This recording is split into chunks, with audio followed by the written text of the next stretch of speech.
Hello नमस्कार दोस्तों, are के स्टडी विजन में आपका हार्दिक स्वागत है। देखिए इस वीडियो के अंदर हम जो आपका जनरल साइंस है इसके 25 से 30 इंपोर्टेंट प्रश्न करने वाले हैं, जो प्रत्येक एग्जाम आप कोई भी कम्पिटिटिव एग्जाम या 9 से 12 तक जो आपकी साइंस है, ठीक है, उसके अंतर्गत पूछे जा सकते हैं और बहुत ही इंपॉर्टेंट प्रश्न हैं। चलिए तो स्टार्ट करते हैं और एक एक प्रश्न को मैं आपको बताने वाला हूँ। चलिए देखिए, टेटनेस से शरीर का तंत्र प्रभावित होता है। अब इसका प्रश्न किस प्रकार से आता है ये देख लें आप, कि शरीर का तंत्र प्रभावित होता है, किससे प्रभावित होता है? तो ये इसका आंसर क्या है? टेटनेस के द्वारा ये प्रभावित हो जाता है। तो वो वन लाइनर आंसर है, ठीक है। इसी के अंदर आंसर भी दिया है और क्वेश्चन भी साथ में, आपको अच्छे से इनको याद कर लेना है।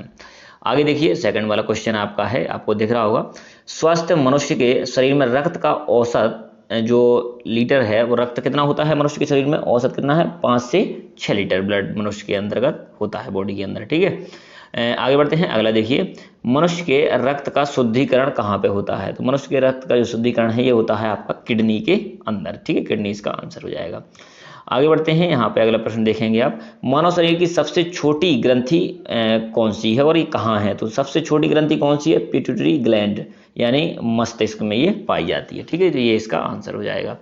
चलिए आगे बढ़ते हैं। मनुष्य की सबसे बड़ी ग्रंथि, मानव जो शरीर है, ठीक है, हमारी बॉडी, जो उसके अंतर्गत सबसे बड़ी ग्रंथि कौन सी है ये हमें बताना है। तो अच्छे से याद रख लेना इसको। यकृत बहुत ही इंपॉर्टेंट प्रश्न है, कई बार कई प्रकार के कॉम्पिटिटिव एग्जाम में पूछा भी जा सका है, पूछा भी गया है, ठीक है।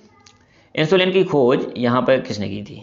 इंसुलिन की खोज किसने की थी? तो यहाँ पर देखिए, वेटिंग एवं बेस्ट, ये भी अच्छे से आपको याद रखना है, बहुत ही इंपॉर्टेंट क्वेश्चन है।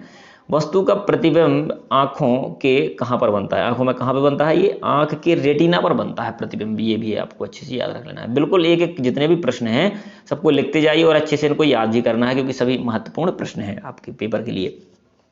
नेत्रदान में आंख के किस भाग को दान किया जाता है? तो ये भी पता होना चाहिए, जब नेत्रदान किया जाता है तो यहाँ पे आपका कॉर्निया का उपयोग होता है, जो डोनेट किया जाता है। अगला प्रश्न देखते हैं कि सोयाबीन में सर्वाधिक जो प्रोटीन है वो कितने प्रतिशत पाया जाता है? सबसे ज़्यादा जो प्रोटीन है वो किसमें पाया जाता है? प्रोटीन के अंदर। वो भी कितना प्रतिशत होता है? 42%, यानी बहुत ज़्यादा। अगर किसी में प्रोटीन की कमी हो तो वो सोयाबीन ले सकता है, ठीक है, उचित मात्रा में। आगे देखिए, जल में घुलनशील विटामिन से संबंधित प्रश्न भी कई पेपरों में आपके आ जाते हैं, तो ये इसके बारे में भी जानकारी होनी चाहिए।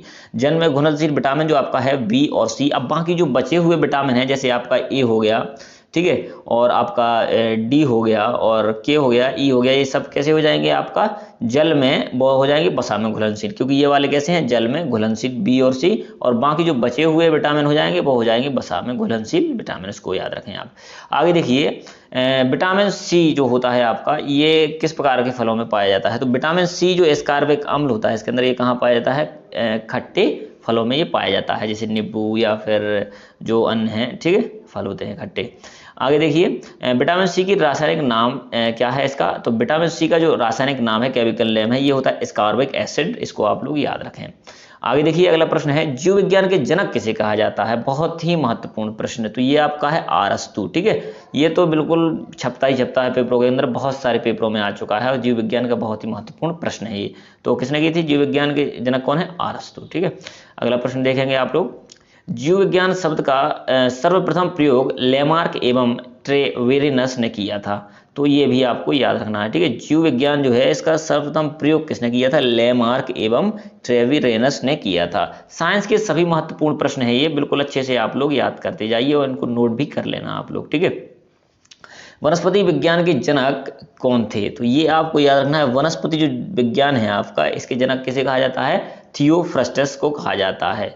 तो ये सभी आपके साइंस के महत्वपूर्ण प्रश्न हैं जो प्रत्येक कॉम्पिटिटिव एग्जाम में पूछे जाते हैं, तो इनको अच्छे से आपको याद कर लेना है, ठीक है।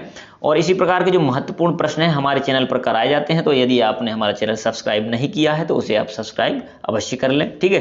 क्योंकि आपको इसी प्रकार से महत्वपूर्ण जो प्रश्न हैं आपके, जैसे साइंस हो गया, जीके हो गया, मैथ या रीजनिंग, सभी के क्वेश्चन आपको कराए जाएंगे। और 9 से 12 की जो एनसीईआरटी बुक है उसका complete solution, math, chemistry, physics सबका कराया जाएगा। इनके ऑब्जेक्ट भी आपको कंप्लीट कराए जाएंगे। तो बने रहें हमारे चैनल के साथ। थैंक यू, मिलते हैं अगली वीडियो के अंदर।